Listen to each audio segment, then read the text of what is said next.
NK Premachandran നരേന്ദ്രമോദിയോടൊപ്പം ചായ കുടിച്ചു പോയാൽ എന്താ കുഴപ്പം? UDF കാരാ ചോദിക്കുന്നത്. NK പ്രേമചന്ദ്രൻ നരേന്ദ്രമോദിയോടൊപ്പം ചായ കുടിച്ചാൽ ഒരു കുഴപ്പമില്ല. പക്ഷേ കൊല്ലത്തിൻ്റെ MP ആയ UDFൻ്റെ MP ആയ പ്രേമചന്ദ്രൻ BJP കാരനായ ഇന്ത്യയുടെ പ്രധാനമന്ത്രിയോടൊപ്പം ചായ കുടിക്കുന്നതിൽ ഒരു പ്രശ്നമുണ്ട്. കാരണം ആ ചായ സൽക്കാരത്തിൽ കോൺഗ്രസിൻ്റെ പ്രതിനിധികൾ പങ്കെടുത്തിട്ടില്ല. ഇന്ത്യയിലെ പ്രതിപക്ഷ കക്ഷി എന്ന് പൂർണ്ണമായി അവകാശപ്പെടാൻ കഴിയില്ലെങ്കിലും ഇന്ത്യൻ പാർലമെൻറ്റിൽ പ്രതിപക്ഷത്തെ ഏറ്റവും കൂടുതൽ MP-മാരുള്ള പ്രതിപക്ഷ റോള് വഹിക്കുന്ന കോൺഗ്രസിൻ്റെ ഒരു MP-മാരെയും ക്ഷണിച്ചിട്ടില്ല. BJPയുടെ കൂടെ നിൽക്കുന്ന MP-മാരാണ് നരേന്ദ്രമോദിയുടെ കൂടെ ചായ കുടിക്കാൻ പോയിട്ടുള്ളത്. ആ കൂട്ടത്തിൽ ഒരാളാണ് പ്രേമചന്ദ്രൻ. അതുകൊണ്ടാണ് അതൊരു രാഷ്ട്രീയ വിഷയമായി നിൽക്കുന്നത്. കാരണം രാമക്ഷേത്രത്തിൻ്റെ ഉദ്ഘാടനം ഇന്ത്യയുടെ പ്രധാനമന്ത്രി നിർവഹിക്കുകയാണ്. ആ ബാബരി മസ്ജിദ് പൊളിച്ചെടുത്ത് രാമക്ഷേത്രം ഉണ്ടാക്കിയതിൻ്റെ വിവാദത്തിലേക്കൊന്നും കിടക്കുന്നില്ല. ഒരുപാട് വട്ടം ചർച്ച ചെയ്ത കാര്യമാണ്. പക്ഷേ ആ ക്ഷേത്രത്തിൻ്റെ ഉദ്ഘാടനം നിർവഹിക്കേണ്ടത് സന്യാസിവര്യന്മാരാണ്, അതുപോലെയുള്ള ആളുകളാണ്. പക്ഷേ അത് ഇന്ത്യയുടെ പ്രധാനമന്ത്രി നിർവഹിക്കുകയാണ്. ഇന്ത്യയുടെ ജനാധിപത്യത്തിൻ്റെ ശ്രീകോവിലിൻ്റെ ഉദ്ഘാടനം സന്യാസിമാർ നിർവഹിക്കുക. ആ വൈരുദ്ധ്യം നടന്നുകൊണ്ടിരിക്കുന്ന മതേതര ഭരണഘടനയുള്ള ഇന്ത്യയിൽ BJP സംഹാര താണ്ഡവമാടുകയാണെന്ന് വെറുമ്പാക്കിൽ പറഞ്ഞതല്ല. കാരണം ബാബരി മസ്ജിദ് തകർത്തെടുത്ത് രാമക്ഷേത്രം ഉണ്ടാക്കിയപ്പോൾ പ്രശ്നമില്ലാന്ന് ലീഗ് പോലും പറയുന്ന വർത്തമാന കാലഘട്ടത്തിൽ അത് പോട്ടെ, ഒരു വിഷയമല്ല എന്ന് ലീഗ് പറയുന്നതിൻ്റെ അതേ നിമിഷത്തിലാണ് ഗാൻവാപ്പി പള്ളി അവിടെ ആരാധനയ്ക്ക് വേണ്ടി തുറന്നു കൊടുക്കാൻ വേണ്ടി തീരുമാനിച്ചിട്ടുള്ളത്. പല പള്ളികളും പൊളിച്ചുകൊണ്ടിരിക്കുന്നത്, അങ്ങനെയുള്ള ഒരുപാട് കാഴ്ചകൾ കണ്ടുകൊണ്ടിരിക്കുന്നത്. ക്രിസ്ത്യൻ പള്ളികൾക്ക് മുകളിൽ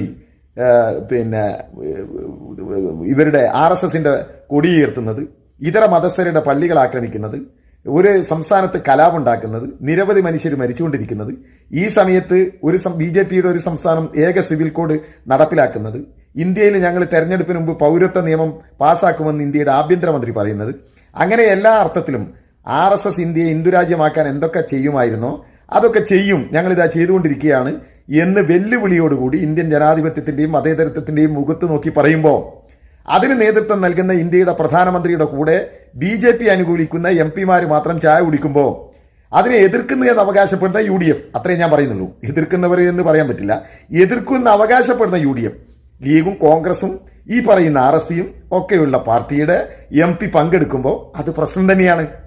അത് കേരളത്തിലെ കോൺഗ്രസിനെ സംബന്ധിച്ചിടത്തോളം പ്രശ്നം ഉണ്ടാവില്ല. കാരണം ഇന്നല്ലെങ്കിൽ നാളെ എനിക്ക് തോന്നിയാൽ I will go with BJP എന്ന് വളരെ വ്യക്തമായി പറഞ്ഞിട്ടുള്ള സുധാകരൻ നയിക്കുന്ന കോൺഗ്രസിന് എന്ത് പ്രശ്നമാണ്?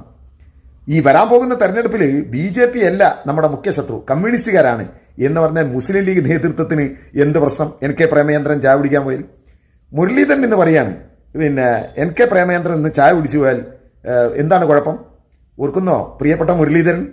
പിണറായി വിജയൻ്റെ കൂടെ ചായ കുടിക്കാൻ ഞങ്ങൾക്ക് സൗകര്യമില്ല, അതുകൊണ്ട് കോൺഗ്രസ് തകരുകയാണെങ്കിൽ അങ്ങ് തകരട്ടെ, അതുകൊണ്ട് ലീഗ് തകരുകയാണെങ്കിൽ അങ്ങ് തകരട്ടെ, അതുകൊണ്ട് UDF തകരുകയാണെങ്കിൽ അങ്ങ് തകരട്ടെ, പിണറായി വിജയുടെ സൽക്കാരത്തിനൊന്നും ഞങ്ങളില്ല എന്ന് നിങ്ങൾ പറഞ്ഞത് ഈ നാട്ടിലെ ജനത്തിന് വളരെ കൃത്യമായി അറിയാം. പിണറായിന്റെ ചായ കുടിക്കുന്നതാണ് കോൺഗ്രസിൽ വേണ്ട. അങ്ങനെ പോകുന്നവർ പോട്ടെ. അങ്ങനെ കോൺഗ്രസും ലീഗും ഇല്ലാതാവുകയാണെങ്കിൽ അങ്ങനെ ഇല്ലാതാവുന്നതാണല്ലോ. പിണറായിന്റെ ചായ കുടിച്ചാലേ കോൺഗ്രസ് ഉണ്ടാവുള്ളൂ ഈ നാട്ടിലെങ്കിൽ ഇവിടെ വേണ്ട. പ്രധാനമന്ത്രി വിളിച്ചപ്പോൾ ഭക്ഷണം കഴിക്കാൻ പോയി എന്നുള്ളതിൻ്റെ പേരിൽ ഒറ്റപ്പെടുത്താൻ ശ്രമിച്ചാൽ അതിനെ UDF ഒറ്റക്കെട്ടായിട്ട് എതിർക്കും. എന്ന് വെച്ച് പേഴ്സണലായിട്ടൊന്നും ഒരുമിച്ച് ഇരുന്ന് ഭക്ഷണം കഴിച്ചാൽ ഇല്ലാതാവുന്ന ഒന്നുമല്ല ഈ രാജ്യത്തിന്റെ മതേതരം. അപ്പൊ കേരളത്തിന്റെ മുഖ്യമന്ത്രി ചായ സൽക്കാരത്തിന് വിളിച്ചാൽ അതിൽ പങ്കെടുക്കാൻ പാടില്ല. ഇന്ത്യ എന്നൊരു സഖ്യം ഉണ്ടാക്കാൻ പോകുന്നുണ്ട്. ആരൊക്കെ ഉണ്ടാവും, എത്ര ആളുകൾ ഉണ്ടാവും എന്നുള്ളതൊക്കെ നമുക്കറിയാം. അതിന്റെ ഒരു ചെറിയ രൂപം കേരളം കേന്ദ്രത്തിനെതിരെ നടത്തിയ സമരത്തിൽ നമ്മൾ ഡൽഹിയിൽ കണ്ടു. 2 മുഖ്യമന്ത്രിമാർ പങ്കെടുത്തു, ഒരു മുൻ മുഖ്യമന്ത്രി പങ്കെടുത്തു. ഒരു മുഖ്യമന്ത്രി അതിൽ നേരിട്ട് സന്ദേശം എത്തിച്ചു, മറ്റൊരു മുഖ്യമന്ത്രി ആശംസ അറിയിച്ചു, വേറെ പാർട്ടിയുടെ MP-മാർ പങ്കെടുത്തു. കേരളത്തിലെ ഇടതുപക്ഷ ജനാധിപത്യ മുന്നണിയും കേരളത്തിന്റെ പ്രിയപ്പെട്ട സഖാവ് പിണറായിയും അടക്കം നടത്തിയ സമരത്തിലാണ് ഇന്ത്യയിലെ BJP ഇതര അവരുമായിട്ട് പല അഭിപ്രായ വ്യത്യാസവും CPM-നും ഇടതുപക്ഷത്തിനൊക്കെ ഉണ്ടാവും. പക്ഷെ BJP വിരുദ്ധതയിൽ ഒരുമിച്ച് നിൽക്കുന്ന അവരെ ഒരുമിച്ച് കൂട്ടാൻ ഈ കേരളം മാത്രം ഭരിക്കുന്ന ഇടതുപക്ഷ ജനാധിപത്യ മുന്നണിക്ക് സാധിച്ചു. ഇന്ത്യയിൽ ഇന്ത്യ എന്ന് പറയുന്ന സഖ്യത്തിന് നേതൃത്വം കൊടുക്കുമെന്ന് പറയുന്ന കോൺഗ്രസിന് എന്തു പറ്റി? പ്രത്യേകിച്ചും കേരളത്തിലെ കോൺഗ്രസിന്. കേരളത്തിലെ ഗവൺമെന്റ് പിണറായി BJPക്കെതിരെ സമരം നടത്തി, അതിനെ കളിയാക്കിയവരാ കേരളത്തിലെ കോൺഗ്രസ്സുകാർ. കർണാടകയിലെ മന്ത്രിസഭാംഗങ്ങൾ സമരം നടത്തിയല്ലോ കേന്ദ്രത്തിനെതിരെ. മാത്രമല്ല ഇവർ വലിയ ആവേശപൂർവ്വം പറയുന്ന DK, തമിഴ്നാട് കർണാടക PCC പ്രസിഡന്റും ഉപമുഖ്യമന്ത്രിയുമായ DK എന്താ പറഞ്ഞത്? കേരളത്തിന്റെ ആവശ്യം ന്യായമാണ്, ഞങ്ങൾ അതിന്റെ കൂടെ നിൽക്കുകയാണ്. Government has written to my chief minister. We have an assembly session. Lot of issues are there. After all, they are our neighbors. They are our neighbors. We respect them. We respect them. They are contributing to the world's economy, country economy. Why not? See, it is for all of them. It is a country. Let everyone who are suffering should be benefited. അല്ലേ? എന്തിനാണ് മല്ലികാർജ്ജുന ഖാർഗെ കോൺഗ്രസിന്റെ ACC president അയാൾ പറഞ്ഞല്ലോ കേരളത്തെ കേന്ദ്രം അവഗണിക്കുകയാണെന്ന് വളരെ വ്യക്തമായി പറഞ്ഞില്ലേ? അയാളുടെ മകനും കൂടിയായ കർണാടകയിലെ മന്ത്രി പറഞ്ഞു ഞങ്ങൾ കേരളത്തിന്റെ കൂടെയാണ്. മലയാളിയായ കർണാടകയിലെ ജോർജ് പറഞ്ഞു ഞങ്ങൾ കേരളത്തിന്റെ കൂടെയാണ്. See, like I said, I'm not sure about the entire financial situation of Karnataka, so it will be wrong on my part to comment on that. And we are here for Karnataka. And like I said, Congress, anywhere where there is injustice and economic disparity happening with respect to states, we are okay. അപ്പോഴും കേരളത്തിലെ VD സതീശനും സുധാകരനും പറയുന്നത് എന്താണ്? ഏയ് കേരളത്തിലെ ഭരണത്തിന്റെ കൂടെ നിൽക്കാൻ കഴിയില്ല. ഡൽഹിയിലേക്ക് വിളിച്ചില്ലേ നിങ്ങൾ ഈ കോൺഗ്രസിനെയും UDFനെയും? ഈ നാടിന് ഈ കേരളത്തിന് കിട്ടാനുള്ള തുക ചോദിച്ചു വാങ്ങാൻ അവഗണനക്കെതിരെ ഒരുമിച്ച് സമരം ചെയ്യാൻ നിങ്ങൾ പോന്നോ? എന്നിട്ട് ചായ കുടിക്കാൻ വേണ്ടിയിട്ട് ഇന്ത്യയുടെ പ്രധാനമന്ത്രി നരേന്ദ്രമോദി BJPയുടെ RSSകാരനായ പ്രധാനമന്ത്രി വിളിക്കുമ്പോൾ ഓടിച്ചെല്ലാണ്, എന്നിട്ട് ഇരിക്കുകയാണ്, എന്നിട്ട് വലിയ ന്യായം പറയാണ്. പിന്നെ അതിൽ പങ്കെടുക്കുന്നതിലൊന്നും ഒരു തെറ്റില്ല. നിങ്ങളങ്ങ് പങ്കെടുത്തോന്ന്. നിങ്ങൾ പങ്കെടുക്കുന്ന ഉറപ്പല്ലേ? ഇന്നത്തെ കോൺഗ്രസ് നാളത്തെ BJP. ഇന്ത്യയിൽ ഇന്ന് കാണുന്ന കോൺഗ്രസിന്റെ ഗവർണർമാർ, BJPയുടെ ഗവർണർമാർ, മുഖ്യമന്ത്രിമാർ, കേന്ദ്രമന്ത്രിമാർ ഒക്കെ ആരായിരുന്നു? കോൺഗ്രസ്. അപ്പൊ ഇവർ പറയും ത്രിപുര എവിടെ പോയി? പിന്നെ കമ്മ്യൂണിസ്റ്റ് പാർട്ടി ഭരിച്ചിരുന്ന ബംഗാൾ എന്തായി പോയി? ത്രിപുരയിൽ എങ്ങനെയാ കോൺഗ്രസ് പിന്നെ CPM തോറ്റത്? അവിടെ 10-35% വോട്ടുണ്ടായിരുന്ന കോൺഗ്രസിന്റെ വോട്ട് 2% മാറിയപ്പോൾ 15% വോട്ടുണ്ടായിരുന്ന BJPയുടെ വോട്ട് CPMനേക്കാളും 1% അധികമായി. അങ്ങനെയാ ത്രിപുരയെ തോറ്റ്. മനസ്സിലായിട്ടുണ്ടോ? എന്നിട്ട് പറയാണ് പിന്നെ ബംഗാളിലെ പിന്നെ BJPക്കാരൊക്കെ കമ്മ്യൂണിസ്റ്റുകാരൊക്കെ BJP ആയി. എന്താ നിങ്ങൾക്ക് ചരിത്രത്തിൽ എണ്ണി പറയാൻ കഴിയുമോ? ജനങ്ങൾ തെരഞ്ഞെടുത്ത CPMന്റെ ഒറ്റ പ്രതിനിധി ഈ ബംഗാളിൽ BJP ആയിട്ടുണ്ടോ? ജനങ്ങൾ തെരഞ്ഞെടുത്ത പിന്നെ CPMന്റെ ഒറ്റ പ്രതിനിധി, ഇടതുപക്ഷത്തിന്റെ പ്രതിനിധി BJP ആയിട്ടുണ്ടോ ത്രിപുരയിൽ? ഈ കേരളത്തിലായിട്ടുണ്ടോ? നിങ്ങൾ പറ. എന്നാൽ ഇന്ത്യയിൽ ജനങ്ങൾ തെരഞ്ഞെടുത്ത BJPക്കെതിരെ ജനങ്ങൾ തെരഞ്ഞെടുത്ത കർണാടകയിൽ, മധ്യപ്രദേശിൽ, ഗോവയിൽ, ഇന്ത്യൻ പാർലമെന്റിലേക്ക് BJPയെ തോൽപ്പിക്കാൻ, ഈ വർഗീയവാദികളെ തോൽപ്പിക്കാൻ ജനങ്ങൾ വോട്ട് ചെയ്ത് തെരഞ്ഞെടുത്ത ജനപ്രതിനിധികളാ കൂറുമാറുന്നത്. ഒരു വ്യക്തി കൂറുമാറുന്ന പോലെയല്ല.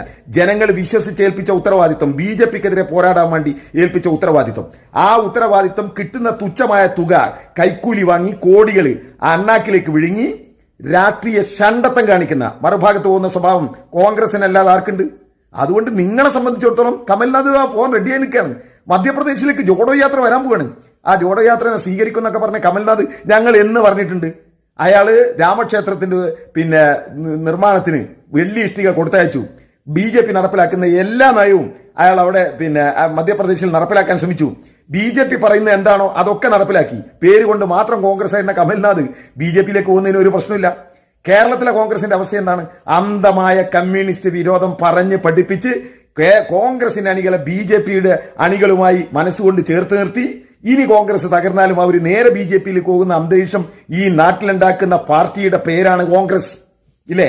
ഈ കേരളത്തിൽ നിന്ന് തെരഞ്ഞെടുക്കപ്പെട്ട ഏതെങ്കിലും CPMന്റെ, കേരളത്തിൽ, ബംഗാളിൽ, ത്രിപുരയിൽ, ഇന്ത്യയിലെ ഏതെങ്കിലും സംസ്ഥാനത്ത് തെരഞ്ഞെടുക്കപ്പെട്ട CPMന്റെ ഒരു പ്രതിനിധി BJPയിൽ പോയത് തെളിയിക്കാൻ കഴിയുമോ? ഇവർക്ക് വെല്ലുവിളിക്കുക ഇവരെ. നിങ്ങൾ നോക്ക്, മഹാരാഷ്ട്രയിൽ കൂറുമാറ്റ കച്ചവടം നടന്ന് കോടികൾ ഓരോ പിന്നെ MP മാർക്കും MLA മാർക്കും വിലക്കെടുത്ത് BJP അവരുടെ ശക്തി വർദ്ധിപ്പിക്കുമ്പോൾ CPMന്റെ പിന്നെ MLA വിലക്കെടുക്കാൻ ഇവർക്ക് സാധിച്ചോ? CPMന്റെ MPയെ വിലക്കെടുക്കാൻ ഇവർക്ക് സാധിച്ചോ? എന്തിന്? ഈ രാമക്ഷേത്രവുമായിട്ട് ബന്ധപ്പെട്ട വലിയ വിവാദത്തിൽ VP സിംഗിനെ തോൽപ്പിക്കാൻ RSSുമായി കൂടിയിരുന്ന് വോട്ട് ചെയ്ത രാഷ്ട്രീയ ചരിത്രമുള്ള കോൺഗ്രസ്, ഈ കേരളത്തിലെ മുസ്ലിം ലീഗിന്റെ ഒക്കെ അടക്കമുള്ള പ്രിയപ്പെട്ട അണികളെ നിങ്ങൾ കരുതുന്നുണ്ടോ RSSനെ പൊരുതി തോൽപ്പിക്കാൻ ഇന്ത്യയിൽ കോൺഗ്രസ് റെഡിയാവും? ഒരിക്കലും പ്രതീക്ഷിക്കണ്ട. നിങ്ങൾ നോക്കിക്കോ, ഒഴുക്ക് തുടരുക. കമൽനാഥ് അടക്കമുള്ള കോൺഗ്രസിന്റെ നേതാക്കൾ BJPയിലേക്ക് പോവുകയാണ്. തെരഞ്ഞെടുക്കപ്പെട്ട ജനപ്രതിനിധികൾ BJPയിലേക്ക് പോവുകയാണ്. അതുകൊണ്ട് NK പ്രേമചന്ദ്രൻ ചായ കുടിക്കാൻ പോയാൽ കോൺഗ്രസിന് പ്രത്യേകിച്ച് അത്ഭുതമൊന്നും ഉണ്ടാവില്ല. പക്ഷെ അത് തിരിച്ചറിയാനുള്ള ബുദ്ധിയൊക്കെ ഈ കേരളത്തിലെ ജനങ്ങൾക്കുണ്ട് എന്ന് കോൺഗ്രസ് തിരിച്ചറിഞ്ഞാൽ മതി. കാരണം NK പ്രേമചന്ദ്രന് പോവാ ഇന്നല്ലെങ്കിൽ നാളെ എനിക്ക് തോന്നിയാൽ I will go with BJP എന്ന് പറഞ്ഞ സുധാകരന്റെ പാർട്ടിയല്ലേ കേരളത്തിലെ കോൺഗ്രസ്. ഇവിടെ BJP അല്ല ശത്രു, ഇവിടെ കമ്മ്യൂണിസ്റ്റുകാരാണ് ശത്രു എന്ന് പഠിപ്പിക്കുന്ന ലീഗിന്റെ നേതാക്കളല്ലേ NK പ്രേമചന്ദ്രന്റെ ആളുകൾ. മുഖ്യമന്ത്രി വിളിക്കുന്ന ചായ സൽക്കാരത്തിൽ പങ്കെടുത്തില്ല എന്നതുകൊണ്ട് കോൺഗ്രസ് തകരുകയാണെങ്കിൽ തകരട്ടെ, ലീഗ് തകരുകയാണെങ്കിൽ തകരട്ടെ, UDF തകരുകയാണെങ്കിൽ തകരട്ടെ എന്ന് പറഞ്ഞ മുരളീധരൻ പറയാണ്. ഇപ്പോ എന്താണ് NK പ്രേമചന്ദ്രൻ പ്രധാനമന്ത്രിയോടൊപ്പം ചായ കുടിച്ചു പോയാൽ എന്ത് പറ്റിപ്പോകാനാണ്? ഒന്നും പറ്റിപ്പോയില്ല. ഞങ്ങൾക്കറിയാം നിങ്ങൾ പറ്റും. എവിടേക്ക്? നേരെ നീന്തി കര പറ്റാൻ പോവാണ് നിങ്ങളൊക്കെ BJPയിലേക്ക്. കാരണം കോൺഗ്രസ് ഉപ്പ് വെച്ച കലം പോലെ തകരുകയാണ് ഈ നാട്ടിൽ. കോൺഗ്രസ് തകരരുത് എന്ന് ആഗ്രഹിക്കുന്ന മഹാഭൂരിപക്ഷം നമ്മുടെ നാട്ടിലുണ്ട്. മതേതര ശക്തികൾക്ക് കരുത്ത് പകരാൻ കോൺഗ്രസ് എന്ത് അഭിപ്രായ വ്യത്യാസമുണ്ടെങ്കിലും CPM തന്നെ പറയുന്നത് ജനാധിപത്യ മതേതര ബൂർഷാ പാർട്ടി എന്ന കോൺഗ്രസിനെ അന്ധകാലം മുതൽ വിശേഷിപ്പിക്കുന്നത്. ആ കോൺഗ്രസിന്റെ ഗതികേട് എന്ത് ചെയ്യാൻ പറ്റും? ആർക്കെങ്കിലും എന്തോ ചെയ്യാൻ പറ്റുമോ? തെരഞ്ഞെടുത്തൊക്കെ ജനങ്ങൾ വിശ്വസിച്ചാൽ പണം വാങ്ങി അപ്പുറം പോകുന്ന കോൺഗ്രസിനെ ആര് വിശ്വസിക്കും? അതുകൊണ്ട് NK പ്രേമചന്ദ്രൻ നരേന്ദ്രമോദിയുടെ കൂടെ ചായ കുടിച്ചത് UDFന് പ്രശ്നമല്ല, പക്ഷേ കേരളത്തിലെ ജനങ്ങൾക്ക് അത് തിരിച്ചറിയാൻ കഴിയും. ഒറ്റ കാര്യം കൂടി സൂചിപ്പിക്കുക. NK പ്രേമചന്ദ്രനും മറ്റുള്ളവരും പ്രചരിപ്പിക്കുന്ന ഒരു കാര്യമുണ്ട്. ഈ CPMന്റെ രാജ്യസഭാ MP ആയ എളമരം കരീം BMSന്റെ യോഗത്തിൽ പങ്കെടുത്തു. എന്റെ പ്രിയപ്പെട്ട കോൺഗ്രസ്, നിങ്ങൾക്കൊരു രാഷ്ട്രീയ തൊഴിലാളി സംഘടന ഉണ്ട് INTUC, അതിന്റെ നേതാക്കളുണ്ട്, ഒന്ന് ചോദിച്ചു നോക്ക്. ഇന്ത്യയിൽ കോൺഗ്രസ് ഭരിക്കുന്ന കാലത്ത് കോൺഗ്രസ് ഭരണകൂടത്തിനെതിരെ ഇന്ത്യയിലെ തൊഴിലാളികൾ നടത്തിയ ദേശീയ പണിമുടക്കുകൾ നിരവധിയുണ്ട്. ആ നിരവധി സമരങ്ങളിൽ INTUCയും BMSും CITയും AITUCയും തുടങ്ങി സകല ഏകദേശം 21ഓളം തൊഴിലാളി സംഘടനകൾ ഒരുമിച്ചാണ് അതിന്റെ കൺവെൻഷനിൽ ഒരുമിച്ചാണ് പങ്കെടുക്കുക. ഇപ്പോ BJP ഭരിക്കുന്ന കാലത്താണ് അല്പമെങ്കിലും BMS ആ സമരത്തിൽ നിന്ന് വിട്ടുമാറിയത്. പക്ഷേ കേരളത്തിൽ എളമരം കരീം BMSന്റെ പരിപാടിയിൽ പങ്കെടുക്കുമ്പോൾ അതേ പരിപാടിയിൽ INTUCയുടെയും STDയും ഒക്കെ നേതാക്കളുണ്ട്. ഈ തൊഴിലാളി സംഘടനകളുടെ എല്ലാ തൊഴിലാളി സംഘടനകളുടെയും സമ്മേളനങ്ങൾ നടക്കുമ്പോൾ ഇന്ത്യയിലെ വിവിധ തൊഴിലാളി, അതിന്റെ തൊട്ട എതിർ രാഷ്ട്രീയ പാർട്ടിയിലും അങ്ങേപ്പുറം ഇങ്ങേപ്പുറമുള്ള സകല തൊഴിലാളി നേതാക്കളും ഒരു സഭയിൽ നിന്ന് സംസാരിക്കും. അതാണ് എളമരം കരീം സംസാരിച്ചിട്ടുള്ളത്. മനസ്സിലായോ? അത് പറഞ്ഞുകൊണ്ട് NK പ്രേമചന്ദ്രൻ MP ഇന്നല്ലെങ്കിൽ നാളെ I will go with BJP എന്ന് പറയുന്ന സുധാകരന്റെ മാതൃക സ്വീകരിച്ച് അങ്ങോട്ട് പോകാൻ എല്ലാ ഏർപ്പാടുകളും ചെയ്തുകൊണ്ടിരിക്കുന്ന NK പ്രേമചന്ദ്രൻ നരേന്ദ്രമോദിയോടൊപ്പം ചായ കുടിച്ചതിൽ പ്രത്യേകിച്ച് ആളുകൾക്ക് അത്ഭുതമില്ല. പക്ഷെ അത് തിരിച്ചറിയാനുള്ള ബുദ്ധിയൊക്കെ ഈ കേരളത്തിലെ മലയാളികൾക്കുണ്ട്, ജനാധിപത്യ മതേതര ബോധമുള്ളവർക്കുണ്ട് എന്ന് മനസ്സിലാക്കിയാൽ നല്ലത്.